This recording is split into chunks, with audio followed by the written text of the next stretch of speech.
Pour bien commencer cet épisode, j'aimerais partager avec vous un bon plan avec EasyVat, le spécialiste de la détaxe. La détaxe, donc, c'est récupérer la TVA sur vos achats. C'était possible de le faire avant, quand on pouvait voyager en France, mais c'est toujours possible de récupérer votre TVA sur des produits achetés sur des sites français et livrés là où vous habitez à l'international. EasyVat, c'est 3 expatriés français, Woody, Thierry et Bap, qui ont décidé en 2018 de rendre la détaxe facile et de replacer le client au cœur du service. Avec l'arrivée du Covid, la start-up a lancé une nouvelle innovation depuis l'été dernier, un service qui s'appelle Cross Border et qui vous permet de vous faire rembourser la TVA sur vos sites préférés et livrés à l'international. Vous pouvez enfin faire votre shopping sur vos sites français préférés. Par exemple, moi, je voulais acheter des gels chez Decathlon pour mon prochain triathlon. Le produit n'est pas disponible ici, mais je vais pouvoir passer par EasyVat pour me faire livrer depuis la France jusqu'à Taïwan. Et en plus, je vais récupérer la TVA. Le principe de fonctionnement est simple. Vous faites livrer les produits chez EasyVat en France dans leur bureau, qui eux vous les renvoient partout dans le monde avec des tarifs réduits qu'ils ont négociés avec les principaux transporteurs. De plus, si vous habitez à Hong Kong, à Taïwan ou à Singapour par exemple, des zones avec des faibles taxes d'import, le remboursement de la TVA va souvent vous permettre de couvrir les frais de transport. Le service est assuré en français, en anglais et en chinois, et l'équipe est accessible à tout moment via un live chat, comme ça vous pouvez suivre vos commandes et leur poser des questions si nécessaire. Ce qui m'a particulièrement plu avec l'offre EasyVat, c'est la simplicité de l'offre, pas de frais cachés. Et si vous enregistrez avec le code partenaire Sesame, vous bénéficiez de 5% de remboursement supplémentaire sur votre TVA. Alors n'hésitez pas, contactez-les. Le lien c'est easyvat.com/crossborder, easyvat.com/crossborder. Le lien est dans la description de cet épisode pour que vous puissiez directement cliquer dessus.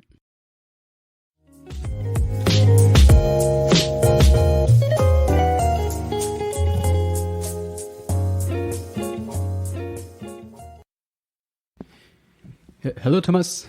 Hi, Raphael. Thanks, Thomas, for having me. This is my first episode of Asia Sesame in English, actually. I've been doing this podcast in French for a while. So very excited to do this in English, and we're in Taiwan. It's also my first episode live in Taiwan. I'm testing my new microphone with you, so really excited. But hello, Thomas Kuiper. You're the general manager of Gandi here in Taiwan. You cover actually the whole Asia from Taiwan. And Gandi is a French company. You being German yourself, a French company that you're a specialist of domain names, and you also offer internet hosting. Correct. Yeah. But to get started, Thomas, could you please introduce yourself and explain with your own words what is Gandi? All right. So I've been in Taiwan since 15 years already. So it's quite a long time. Before that, I lived in Paris for 5 years. So I'm quite familiar with the French people as well. And Gandi has been in Asia since 7 years now. And Gandi itself is over 20 years old. So we have been doing domain names since a very long time. We have been a registrar.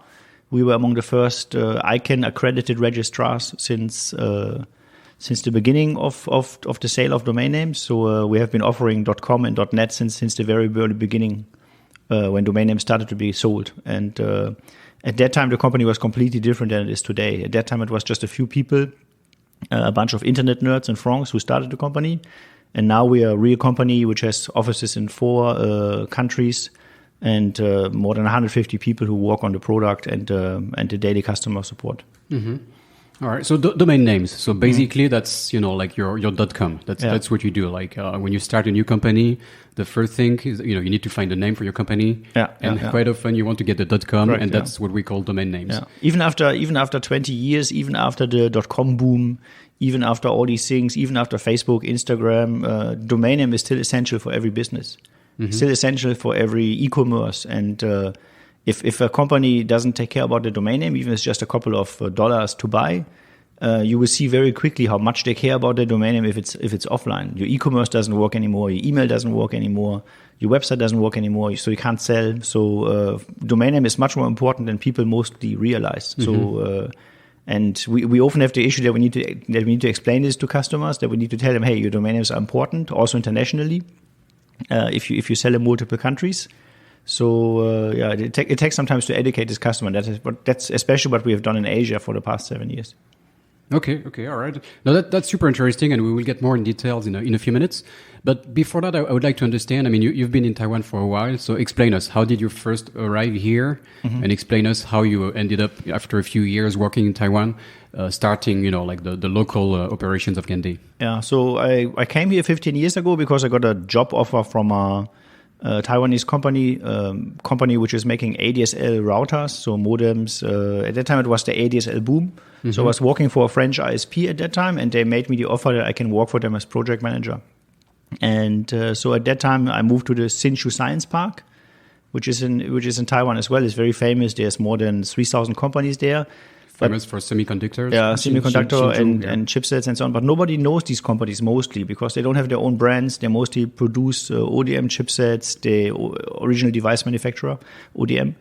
So nobody knows about them, but they're usually in every kind of product you find. Somebody they make the product for companies which have brands. So there's more than 3,000 companies there which have more than, I think, $50 billion revenue in the Hsinchu Science Park. Wow. And so I was there for like 6 years. Then I moved to Taipei to work for MyTech to make medical tablets. So tablets which are used for patient safety in Europe or more for efficiency in China. So they have different approaches. So that's a local company, right? Yeah. Okay. Yeah. It's also a very big device manufacturer. And after that, I started Gandi. Okay, because I just stop here one second. Working for local companies in Asia in general, but in Taiwan, Taiwan, we're like kind of in between like China and Japan in a way. So working for this kind of local company is it's kind of special for a foreigner. So tell me a bit about this experience first. It can be very special, especially. They were not so much used when I started Hsinchu to have European people working there. They already had a bunch of Americans working with them.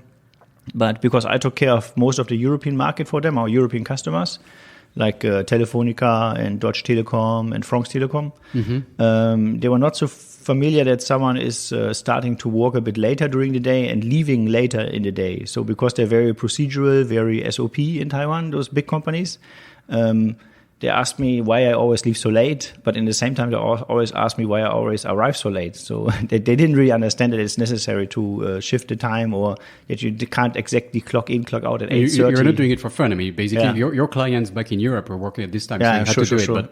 But even this simple thing like that correct, was not that easy to do. So I was already familiar with working with customers abroad or suppliers abroad. And I think that also helped me when I started with Gandi, because Gandi also is in the European time zone, right? So 6 to 7 hours, depending in summer or winter. And it can be a little bit tough sometimes if you work remote to keep sane, right? But I think you just take a few days off afterwards, or some days on the weekend you just sleep through. So it can be quite hard to have this time zone difference. I guess us foreigners in Asia, we a lot of us have this experience of working with companies back in Europe, and you have the first day in the morning, and then around like 3 or 4 p.m. People start waking up in Europe. Frankly speaking, in Europe they don't realize that. They just send you an email when it's already your 8 p.m. and they want something right away. So and they don't even realize that you maybe just finished dinner, you're already at home, you want to watch TV or something, right? So they don't realize that. People in France start working pretty late, pushing them to start even at 9 is already challenging. But like 2 time zones is not too bad, I used to have like a boss or even myself to work on three different time zones, and then it drives you crazy, or even between like the US and Europe, when you get like 12-hour difference. When it's like 9 p.m. for you, it's 9 a.m. for your colleagues, and the other way around, that's really tough. So actually, Asia Europe is not too bad, actually. Yeah, it's true. I had the same problem when I was working with Telefonica in Brazil. So we worked with Telefonica in Brazil also at that time when I was in Hsinchu. And they're on the other side of the planet from Taiwan. Seen from Taiwan, they're really on the other side of the planet. Okay. So in the end, at one point, we just went there. So we went with a team there, and we spent like 3 weeks there working with them instead of working over the phone remotely at night, because it just didn't work anymore. You don't have the same concentration when you work at night. You don't have the same stuff. You don't have the same resources available. In the same time, you want to push the projects, you want to continue. So you always have to be at least a certain amount per day. So you have to be available at night. But I think at Gandi we manage it quite well now. We have more meetings. More meetings are not always the solution, right? But we have more meetings where we make decisions. Not to talk about issues, but to make the decisions. So it's very important to have regular meetings with a fixed time, which are comfortable for each team. that you see over things which are pending, that you see where the bottlenecks still are. And but it's working out very well for us. And still about this experience working for a Taiwanese company. So what about management? Like I guess your boss was Taiwanese. I think in Taiwan the relationship, if you work for a Taiwanese company, the relationship with your boss is the most important actually. And so it's a person also in general that you owe respect, right? So same with like any elder in Taiwanese culture or Chinese culture. But what that means actually is that. You can't treat him like it's your boss, like you would in Europe, or they would feel ignored, or it's more of a personal relationship that you need to have with your boss in Taiwan, much more than in Europe. But I think that also depends on the company size. So if you work for a mega corp or a bigger corporation, you will have more than 2 managers. So yeah, it takes a bit of a different approach. But on the other hand. But the Taiwanese culture also, the problem I have as manager in Taiwan, or the other managers I have here in Taiwan, they have the problem that the people don't give enough feedback. So compared to Europe, people don't give feedback. Sometimes they don't want to be involved as much. So you need to. It's very hard to encourage them to come out from this culture of not sharing what they really think. So you can give them some points sometimes. You can. What I do is you just invite them for a drink or coffee afterwards. You just meet them face to face. But even them, it's very hard to get them relaxed and really tell them what you think. And I think this is. It looks like they are scared, but they're not necessarily scared. I think they just don't want to risk anything. So it's just maybe based on their risk approach. So maybe you should do it the Japanese way.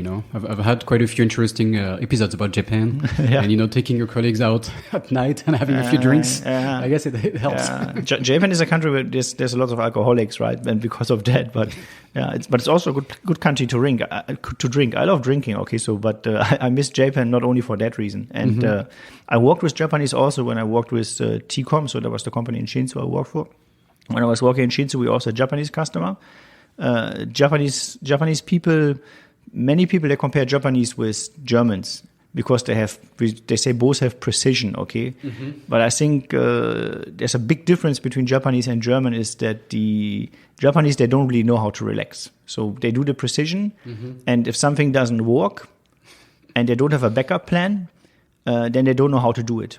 Germans, they will do a workaround, they will be more relaxed, okay, so they still have some Latin, a little bit of Latin blood as well, right? So it's because they're mixed with the French, which are also Germanic race. But so what happens is, when I was doing a modem router for a Japanese company, SoftBank, we did the first VDSL router in Japan at that time. That's more than 15 years ago. What happened then is they asked me, okay, you have a firmware, and if this firmware fails, how do you do? And we say, okay, we have another flash with a backup firmware.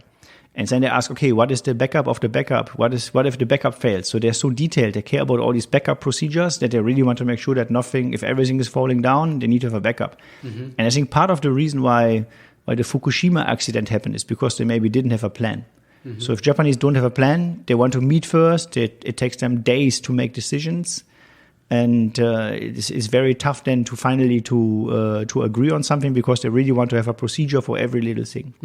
And fortunately, Taiwan is not like that. So I would say Taiwan is more close to French or Germans in that way. That's the Chinese influence, I guess. It's much easier to have a consensus or compromise with them than with Japanese. Japanese is quite tough. And maybe that's also why they need to drink with their colleagues after work. And it goes up to a level in Japan that I heard that some people, they will get hit by their wife if they come home at 7 p.m. because they will say, hey, why don't you have a drink with your boss? Don't you want to have don't you want to be a manager one day? Okay, you need to have a drink with your boss. Why are you home already? To Japan. That sounds good. But the city in Japan is also very different from the more rural cities like Fukuoka or Osaka. Fukuoka is a very good city for startups. We have several customers there, and the vibe is quite different from Tokyo or Osaka, actually. Must be, All right. And then, so like you're working for this Taiwanese company, and how did you ended up starting Gandi? Like you just had the idea one day. You're a developer yourself. You've got this background. Yeah. So my understanding is that with Gandi, you have like a strong focus on developers who basically, of course, make websites. So hosting. The way we've been growing in Asia was always through developers or referrals. mainly. I mean, referrals is always a great way to grow a business, no matter what it is. So if you have somebody who recommend the business to somebody else, it's a great way. And most people, if you want to make a website, if you want to buy a domain name, who you ask? Either you search yourself on Google, you ask Google, the big brother, or you ask your friend who's technical. So if you have someone in your family or your friends who's technical, of course you will ask him.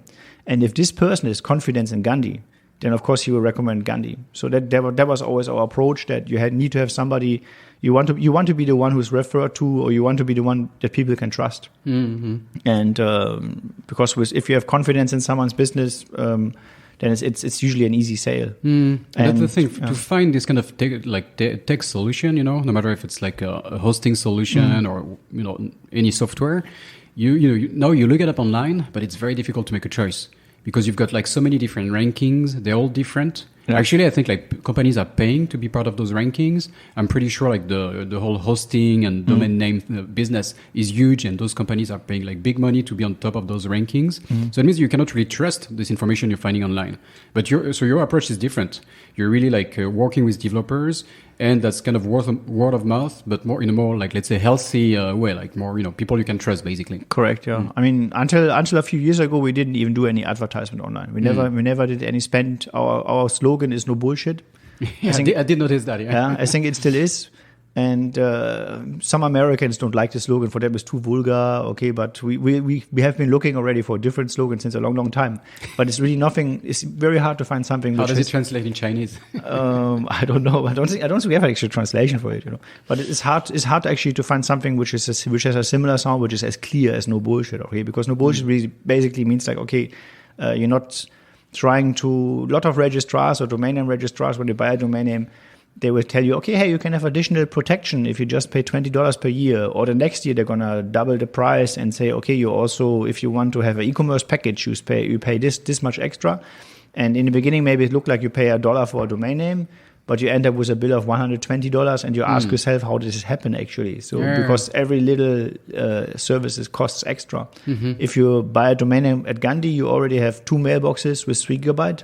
You don't need to use Gmail. You can use your own domain name. So you don't need to be Raphael something number at gmail.com, but you can be whatever is your name at your favorite domain name.com or .tw or .fr. So you can really also brand yourself. It's not just for corporation, but it's also and that's included with every domain name at Gandhi. So because lots of people are using Gmail, or at least like a Gmail hosting, and you might have your own domain name.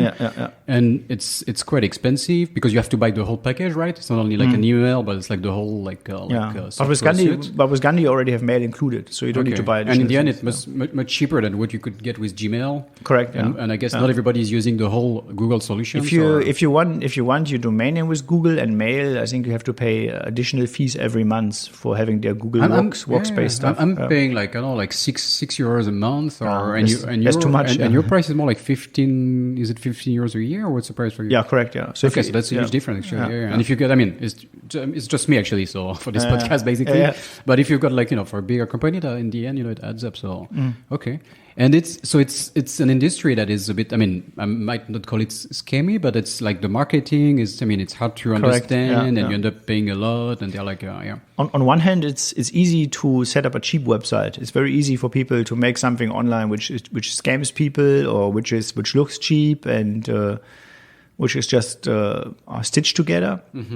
But on the other hand, it's also very hard for companies to see what is the right solution.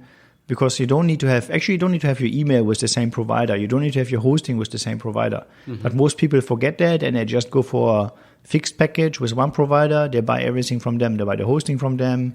And sometimes for the hosting, they don't even buy a solution like WordPress or a CMS, which is more open or allows your customization. But they go with those website builder solutions, which are... That you don't like, no?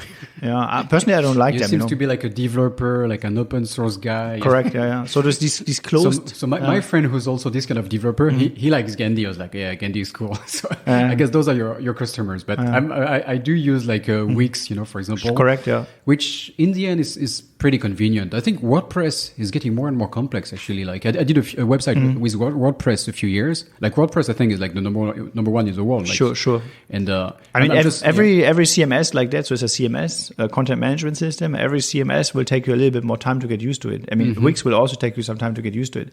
The biggest problem I have with Wix and those website builders is not just because they're closed source, but every time you want to make a little customization, every time you want to change your color in the theme, they tell you, oh, sorry, you only can do 5 colors. If you want to have 6, you have to pay $20 per year. And so for me, the problem is there. You know, so every little thing you want, extra e-commerce, you have to upsell it. WordPress is not easy. If you want that customization, you're going to have technical debt as well, which means, okay, you're going to have to maintain the updates. You have to make sure about the security. You have to do so many things. So you really need a partner if you want to make it serious with WordPress, or you need to have some web design company to work with you seriously on implementing it. But on the long term, it's much better than using a website builder. Because you will really have much more flexibility. Yeah. I guess it depends what you do. I mean, if you want to get like a decent website, you know, in 1 hour and get it done easily, like, you know, a solution like Wix is very efficient. Correct. Yeah. If you want something more complex or that you can customize, of course you should look into like WordPress or other solutions. Yeah. And we have a lot of solutions that you can install actually on our hosting. So we have a thing called Simple Hosting. So Simple Hosting is really just a basic. You buy basic web space from us. You don't need to manage the server. You can just upload your files there, and you can use several kinds of CMS. There's not just WordPress, there's also Joomla and Laravel, so there's frameworks as well if you're a little bit more familiar with programming. And you can use our hosting to deploy those things. So we are not asking you to use our website builder if you want to have a website, but you can really do everything in a way that you want with Gandi. I think that's the most important thing, and so, at a reasonable price. Okay, so going back to the beginning, like, you didn't want to be like an employee anymore. You wanted to, I mean, like just an employee in a company. Like here you're still an employee, but let's say you're the boss in Taiwan or even in Asia. How did you have the idea? I mean, how did it I think start? I was among the, after I joined Gandi, I checked, I was among the first 10,000 customers of Gandi actually in Europe. So okay. I was a customer of Gandi since the early beginning. And Gandi has how many customers now? So around 300,000. Okay, all right. Yeah. From 10,000 to 300, that's okay. Yeah, that's, in 20 years, yeah. Yep. What happened is, I was participating in a hosting test. So at that time, hosting was new for Gandi. I think that was in 7 years ago. So hosting was new. They launched a new hosting product with a new data center as well. And I gave them some feedback because they asked for beta test. And in that feedback, I wrote a small line in the end, was like, oh, by the way, it's a bit of a pity that you're not in Asia, because really at that time, and even now in Asia, there's no player like Gandi or similar to Gandi. There's nobody who's like having this no bullshit approach. Everybody here is upselling something, or even most of the registrars in Taiwan or China or Asia in general, their websites are crappy. It's very hard to pay something sometimes because they ask you to use different websites for buying different domain name extensions. So that's kind of weird. And the DNS is the same. So it's very hard to find a good registrar here. So that's why I told them it's a pity that you're not in Asia. And after that, I got a reply from Stéphane Ramois, our CEO, still our CEO. And he said basically, okay, we never have someone with confidence, or we don't really know how can we do, so maybe we can talk about it. And just a couple of months later, I was in Brussels at the European Commission at that time to meet about some tech issues as well. And I took the train from there to Luxembourg, where Stefan is living. And after lunch, we basically decided we're going to start Asia. Yeah. So I can really recommend anyone if they see a brand in Europe that they love, and maybe they already have a little bit of international experience. So Gandi at that time, they were already in the US. And you see that, and you see they want to be in Asia probably. So just reach out to those people, tell them you love their brand, tell them you love what they're doing, and tell them, okay, I'm going to help you to do it in Asia. So if you already have some experience doing things in Asia, even Taiwan or Singapore, whatever, just tell them you want to try it, and maybe they give you a chance, a little budget. Maybe what we did is we hired 2 people in the beginning for customer support, and they're still working right now in this office. And they basically helped to translate the website at that time. They helped to implement the local currencies and stuff like that, and then we just launched in Asia. Did you have a plan? I mean, because we had a plan, but it was not to launch in Asia. But then you have to. I mean, from a technical point of view, is there any issue? I mean, any challenge? And what about like finding customers? What was the plan at first? Of course, there's a lot of local market regulations which you need to take care about, right? Not so much for the markets which are outside Taiwan. So, but even then, you still have to think about, for example, in China, we added Alipay. So we had to find a payment service provider which can support Alipay. Alipay or, I don't know, the China UnionPay credit card as well. For example, in the beginning, we added China UnionPay. And after we added China UnionPay, 100% of the Chinese customer used China UnionPay. Before, everybody was happily using credit cards. But once we added China UnionPay, everybody used China UnionPay, 100%. Then after we added Alipay, which is like a wallet, similar to WeChat Pay, but it's number one online. Everybody's paying by Alipay. Nobody's paying with China UnionPay anymore. Really? So, okay. So Alipay. I think Alipay is the standard online. Correct. WeChat Pay is really big, like for your everyday purchasing. I think Alipay is very important to have if you have customers in China. Okay. And in Taiwan, most people pay by credit card or bank transfer. And I think it's important in Taiwan to have ATM transfer to support people to pay by ATM. The only problem in Taiwan is that payment service providers who help you to implement credit cards or ATMs, they are not really focused on B2B customers. So they will mostly have the checkout interface will be like retail. They will put advertisements from other company at the checkout process. So it's not really pretty in Taiwan for that. But you can use an external international provider like we use Ingenico, which is now they think they're part of Worldline, is one of the biggest company in the world for collecting payments. Sure. And you can a lot of the credit card terminals I see are in Ingenico, right?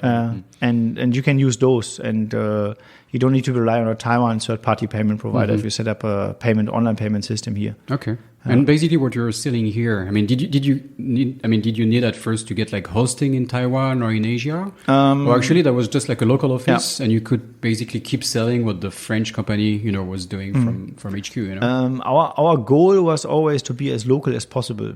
So be a local company. Be a local company was one of the paradigm we had, and we said, okay, you must support the local currency.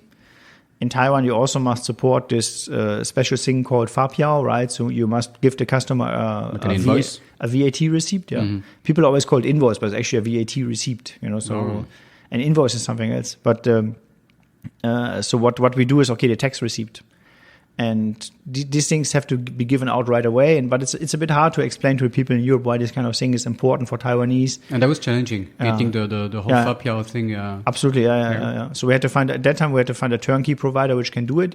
But I'm lucky because at the time that we started that, there was already electronic providers for this. So before that, just before 2000, I think 2010, around 2010, at that time was the time when Taiwan started to have electronic invoices or electronic VAT receipts. Before that, you had to write them by hand. But I can't imagine myself writing a receipt for every customer. I mean, companies still do it actually, and they spend a lot of time doing it and sending it by mail. But we are not that kind of company. We're not a restaurant. We're not a physical store. So for us, everything which is physical is actually to be avoided. Right? Paper process has to be avoided. That's for sure. Yeah. So I've never written a Fapiao myself. Yeah. Okay. And so what about like finding your customers? I think you did mention that you're not doing any advertisement. So did you had to just knock on doors, do some networking? Yeah. What we did first. And who was your first customer? Do you remember the first one you got in Asia? The first customer? I don't know. I mean, we already had customers in Asia. I know. But after you open your office and, on day one, did you get a customer? Or? No. I don't remember my first really big customer. Big, maybe that would be like a big customer that kind of changed, your... No? I think one of our big customers, a good win was KKBox. KKBox is a music streaming software. They actually existed before Spotify even. And I even think their app is better than Spotify. And they do the same thing as Spotify.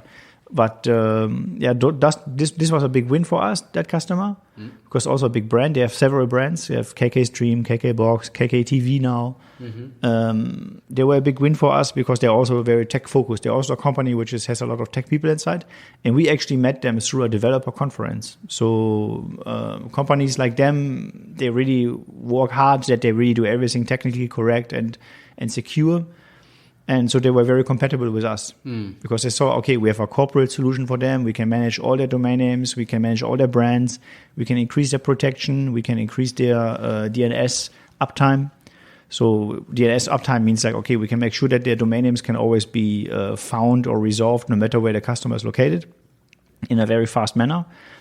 And so that was a big win for us, that customer. We found them through the developer conference. Okay, so you're doing a lot of those conferences. Yeah, correct, there are a few videos on YouTube that people can check out. Yeah. We spent a lot of in the beginning. We spent a lot of money on marketing or sponsoring those conferences. So there's a Debian conference. Debian is an open source Linux distribution.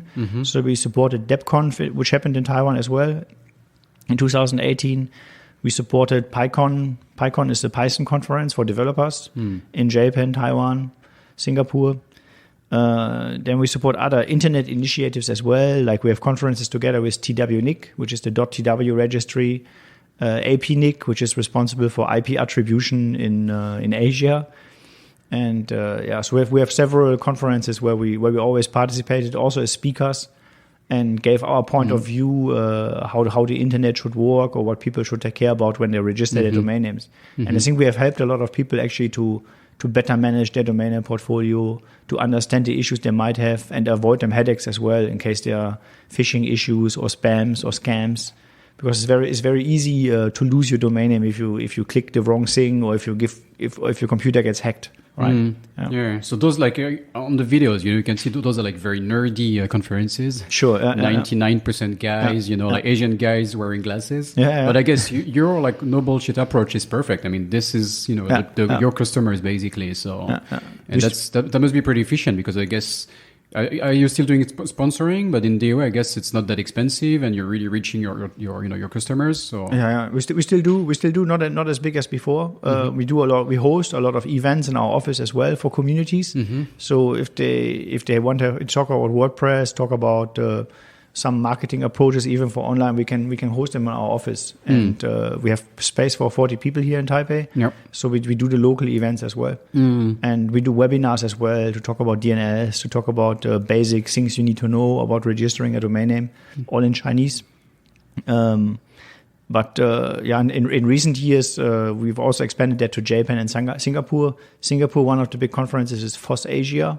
So it's a little bit like the major open source conference that you have in Taiwan every year. In Taiwan, we have COSCUP. COSCUP is around 2,000 people every time.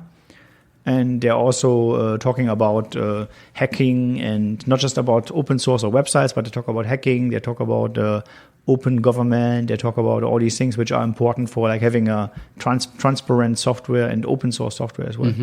Okay, talk about Singapore because you're based in Taiwan, but actually Singapore or maybe Hong Kong might have been the obvious choice, to settle in Asia. Yeah. So why Taiwan, and what's your feedback after those years doing business here? I think doing business in Singapore is also quite easy. I have some experience with Singapore customers as well, and also some Singapore companies how they set up their business there. I think the biggest problem in Singapore is that you don't always have a choice to do something. There's only 3 big banks in Singapore. You must work with one of them. In Taiwan, there's more than I think 20 banks here, local banks. Too many banks. Too many banks. The number of banks that are in Taiwan.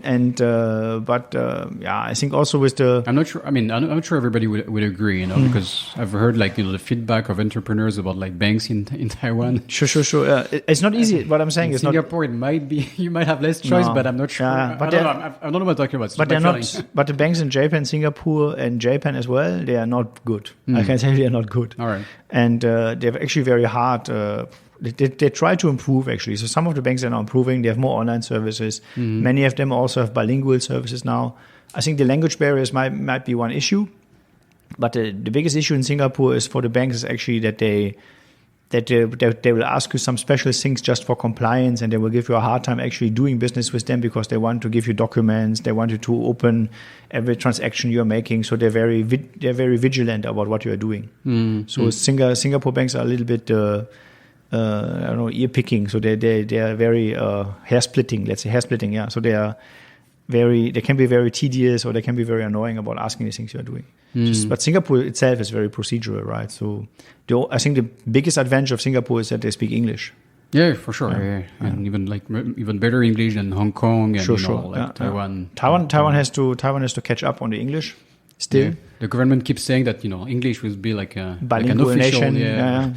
But no, it's still a long way. I guess your Chinese must be pretty good. I mean, it's all right. Yeah, it's not too good, but not too bad either. Not as good as your French yet. No, yeah, my French I think is perfect. Yeah. You might be the most French German in Taiwan. So that's very possible. Yeah. I didn't learn French in school, so I learned French actually on the street. So street French, even better. Because French people, they like to talk a lot, so it's quite easy. I do agree. Yeah, that's why I'm doing a podcast. Just give them a microphone and sure. But as I say, you're very French German, so it's quite easy with you. Possible, yeah.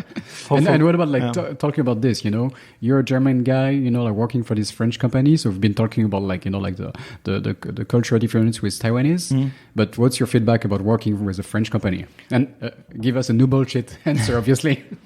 Well, I think it's all right. I mean, it's not actually that much different from working with Germans or with working with other Europeans. I think what Europeans want more than Taiwanese is they want to be part of the solution. They want to be part of the discussion. They don't want to be left out. I think Taiwanese are much more. They don't want to be involved. They don't want to be the ones who make decisions. They don't want to be the ones who's later on getting blamed for making decisions. I think Europeans are more willing to take risks, but they also want to be more engaged in decisions. And because of that, maybe if you have a meeting with French people, it will take longer time than having a meeting with Taiwanese people. Because they want to talk more about the issues. They want to understand more in detail before they finally make a decision. And I've been told Germans are more go more like straight to the point. So maybe less talks than French, you would say. Depends. I think it depends. I think even in France, maybe you have both types. You have more the Germanic kind of type, and you have more the French kind of type. Knowing that, and I think at Gandi we have both. And actually, going back to the business, of doing business like in Asia, based from Taiwan. So you did explain us, your point of view about Singapore. I guess it's also cheaper to run operations here in Taiwan. Like, for example, salaries must be significantly lower than in Singapore or in Hong Kong. You can cover the whole continent. You're kind of in the middle, in between Japan, Singapore, China. So is it does it matter for you like this? It mattered. I think having a local office in every country is always preferred, if you can. But our problem from Taiwan is extremely centric in Asia. It's 4 hours, maximum 4 hours from here to Tokyo, to Singapore, to Hong Kong. It's even less than 4 hours. Even Thailand, Bangkok. So we can really cover the whole region, even if we must meet a customer or go to conferences. So in terms of cost, it's probably less expensive to spend that money on travel instead of going to the customer locally. Yep. But it creates a problem for some bigger customers, maybe, who require you to have a local office, who want to pay to a local bank in Japan or Singapore. But Singapore is open enough that you can open a bank account there without being present. So that's not a problem there. But in Japan, you cannot, or haven't found that solution yet. But so it's mostly about payment. Currency is not an issue. Payment methods is not an issue. Customer support is not an issue because we have very good experience with providing French customer care support from Taiwan even. Half of the people here can speak French in the office. So you mean you're even helping French customers in France from Taiwan? Yeah, correct. Yeah, okay. That's pretty cool. Yeah, and so we have really 24-hour support in French. So we have people who speak French in San Francisco as well. Yeah. And so we can do around-the-clock support for customers in every language that they need. Okay. And for the Japanese market, we have 2 people who can speak Japanese as well. And I don't really think we would have a big advantage from being locally in Japan. Really not. How's your business in Japan and all over the region? What's basically the percentage of your business? In most of our customers in China and Taiwan together, for sure. And then Japan, but I think Japan is also because Japan is a big country. It's more than, I think, 250, 260 million people living there. Yeah, it's like 6 times Taiwan, it's a big country. And countries which are less important, but they still have high populations, like Indonesia and Philippines. Those countries have a high population as well, but they you don't really You don't really see them that much because I think they don't spend that much on domain names. They don't spend that much on internet. I know that Indonesia and Philippines, they still use a lot by phone. They sell a lot by phone. They still use the phone to do most of the transaction. And in China, is there any limitation, when it comes to China and a lot, internet yeah, the firewall, Actually, China, we have been accredited also for .cn, so you can buy .cn domain names from us, for China, .cn. And we are directly accredited with CNNIC, or the China Network Information Center, to sell those domain names. If you want to buy those domain names, you need to provide your ID. So we will do that. We will check your ID. We upload the documents to this registry, and they will do it. Almost no other registry in the world is doing this kind of real name verification process. And so the other thing is also China. If you want to host a website in China, you need to apply for this license to host a website with the Ministry of Interior there. And so we can't provide that kind of license either because we're not in China. But our hosting we don't have any hosting in China either. So even Chinese customer, they can host their website with us outside of China. And but normally that's in theory not even okay with Chinese law now, because in 2018 they also changed the law and say if you're Chinese, you must have the domain name with a Chinese registrar. So this whole cyber security law. Yeah, correct. So they used to be actually more open. Until 2018, they used to be more open. But in recent years, China has really stepped up more under the pretext of cyber security, that they don't allow Chinese citizens to do things abroad anymore. And so because I think they want to keep the money in China. And for us, it had impact on sales for us, for sure. But on the other hand, there's some things that those companies in China, the registrars in China, so the competitors of Gandi in China, they cannot offer the same things. So they cannot offer the same domain name extensions. They can't offer all the services we do. So the Chinese customers, they're in a dilemma. And what they do usually is they either set up a company in Hong Kong, or they buy it through a third-party company in another country like Cayman Islands or whatever. And so the Chinese customers themselves, they're in a bit of a dilemma because of those rules in China. And I hope that China eventually becomes more relaxed, but right now it doesn't look like it at all. Yeah, that's not the direction where it's going. Yeah, for sure. Yeah. So China has always been a tricky market, but I think we would never set up an office there. Actually, it's too complicated. Yeah, I guess being in Taiwan. Life is pretty easy in Taiwan. You don't feel like going back to China sometimes. No, yeah, I wouldn't actually compare the two. I mean, many people compare the two, but there's actually no reason to compare the two. And we could probably for sure have an office in China, a good running office with no problems at all, and at the same time also have a Taiwanese office.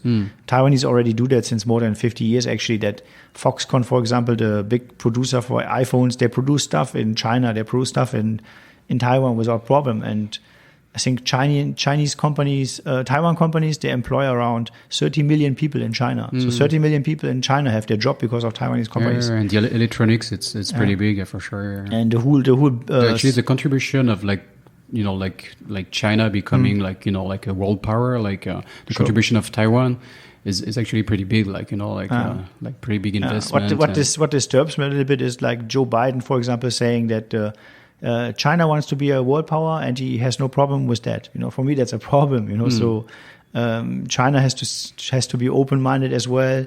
There was this thing called document number 9, where I don't know if you remember that. I don't want to talk about politics, but they basically said, democracy is bad, and what kind of Western values they want to avoid in the future. So, and then you also have this thing with the Uyghurs, you have this thing which happened in Hong Kong. So if Gandhi is an ethical domain name registrar, we can't close our eyes to that, and we are not. So, and because of that, for us, you can't even think right now, or even earlier, within the last 2 years, to open an office in China, because China is not making themselves attractive. The problem is not us. The problem is not us trying to sell something or trying to sell us, but the problem is really China itself. How open they are with market access, how open they are with. When you hear everything that is going on in China, even like Xinjiang, we're talking more and more about this, like the Uyghur people having operations in China for companies or even for entrepreneurs now.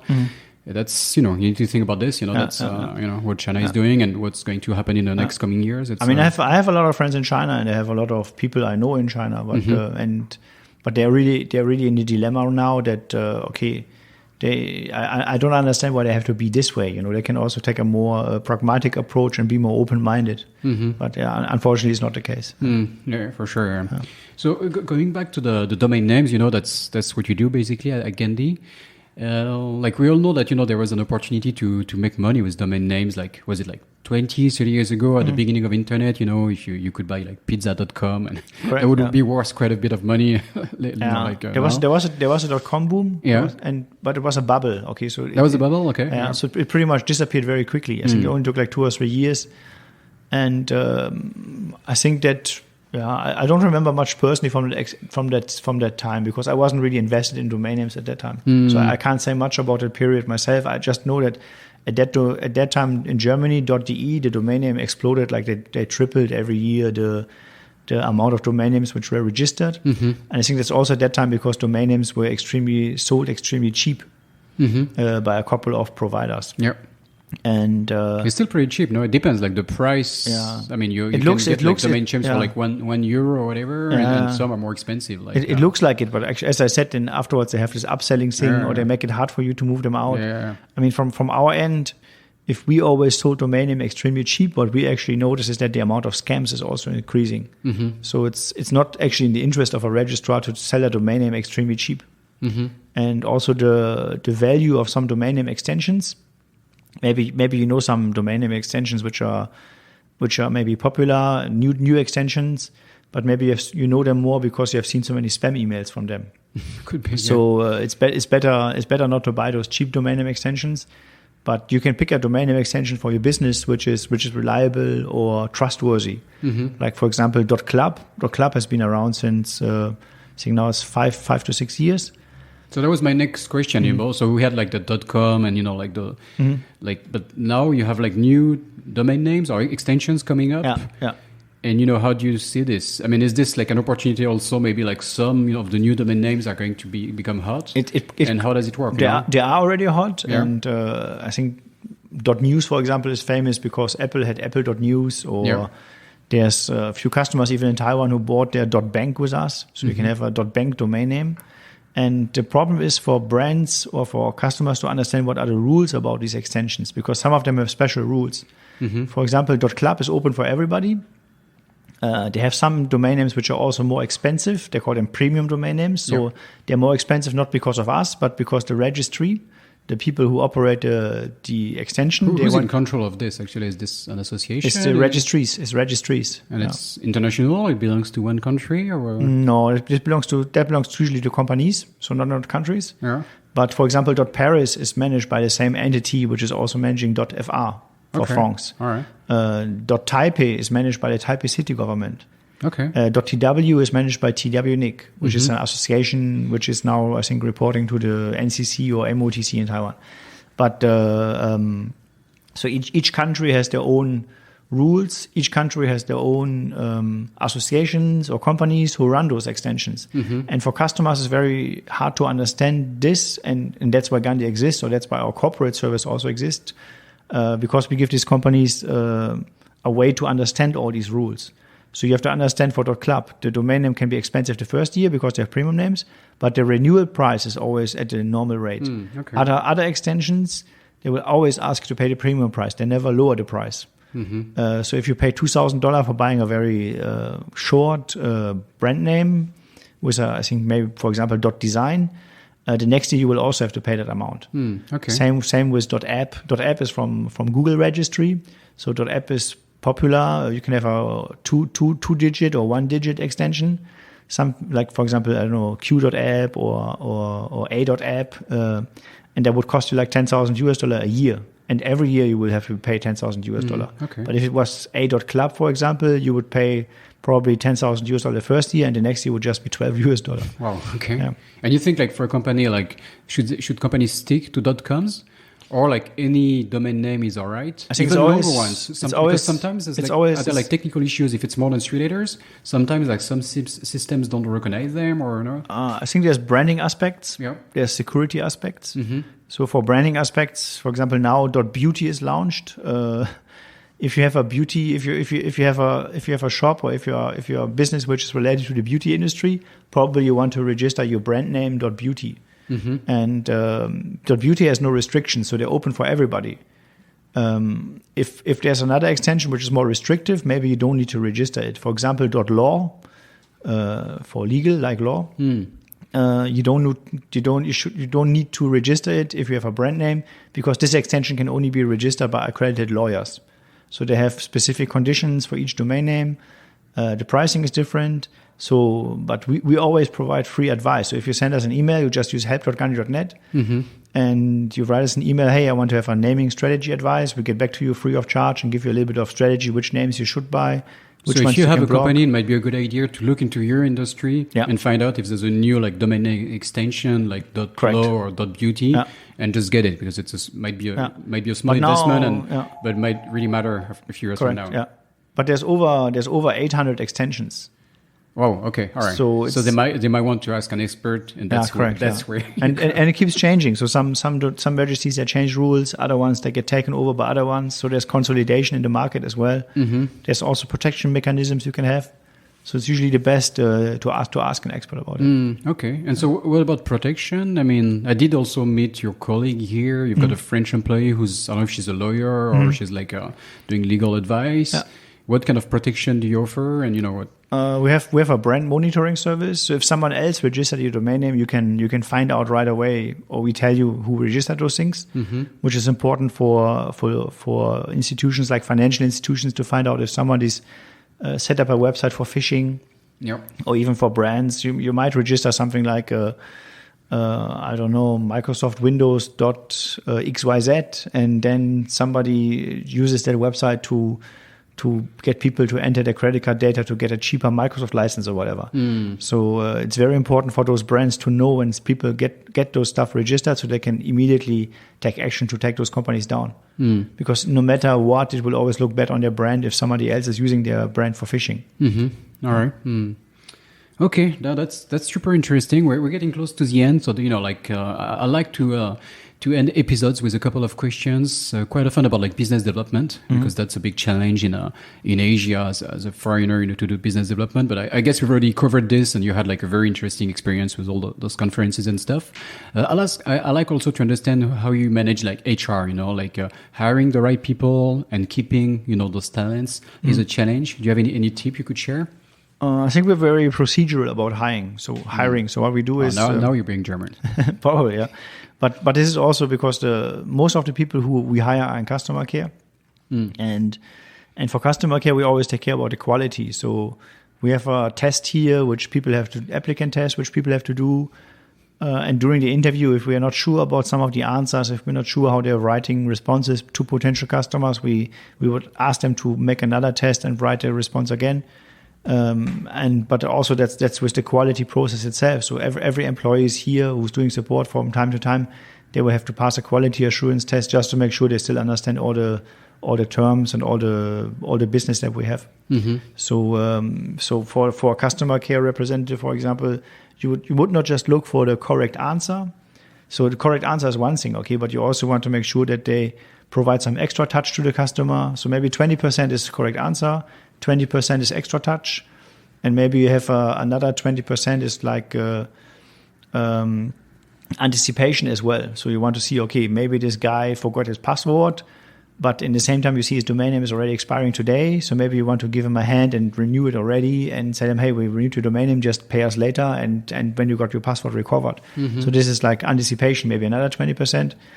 And it's about style, it's about so it takes testing and just verification and validation what people actually do. Okay. And what about like languages? Like I did notice that most of your staff speaks French, which you being German, I was a bit surprised, like compared to like more French companies in Taiwan, like you're we don't have a German website yet, and I'm not sure I would hire Germans in or German speaking Taiwanese in Taipei. Yeah. But I think it's actually easier. It's easier to hire French people or Taiwanese who speak French people, because I think French, even if most people in France don't speak English or don't speak well English, it's much easier to find people with an open mind if they speak French actually compared to German or English. And it makes but for you it did matter not to hire Taiwanese that could speak English, like having like a third language was also important. Absolutely, yeah. And it helps like working with HQ. Even with your French customers, it's very important. Yeah, very important. Yeah. Okay. All also, right. not just for the customers, but also internally for the team. It's important that they can speak French, and But we can do without. But I think for me personally, I think it's a big factor to be able to speak What's the French. official language in your office here? I think mostly we use Chinese and English. Okay, all right. So still, still, because in the end you need like a common language. I mean, a meeting, if there's one person that doesn't speak French, that's. We have two people who are also familiar with Japanese. Yep. But they never use it in communication in the office. Yeah. Mm-hmm. All right. Okay. Cool. So the last question that I usually ask is, do you have a tip to share to hack? It can be Asia or Taiwan. Well, I think people, if they work in Taiwan, if they're developers, what they can do is they can get more involved with the local developer community. I think these people need more education. I mean, share your knowledge. I think that's the most important thing. So if you know some other developers in Taiwan, if you know some people working in companies, don't just keep the knowledge for yourself. Be open source. Or try to share as much as you can about your activities, your business, and talk to people about that, because you will see that you get a lot of feedback, and if you have a lot of feedback, it will also help you to improve your own service and your own products. Mm-hmm. Yeah. And that's also like it's a good way of doing marketing, basically. Absolutely, yeah. So that's okay. That makes complete sense. Thanks very much, Thomas. How to get in touch with you? What's on the social media, LinkedIn, which okay. And anyway works for me. Yeah. Okay. You can find me on LinkedIn. Thomas, and your family name is Kuiper. Yeah. Kuiper. Yeah. Kuiper. Okay. All right. So Gandi.com, right? Your website? .net. Yeah. .net. Oh, sorry. Wow, that's a huge mistake, but that's a good conclusion, right? I'm not even sure. I got the domain name wrong. I'm not even sure why we picked .net, but I think .net is actually also an undervalued extension, just like .org. There's .org and .net. Just to prove, you don't really need .com. Like .net is correct. It's good. Yeah. All right. Thank you. Thanks a lot. Bye-bye.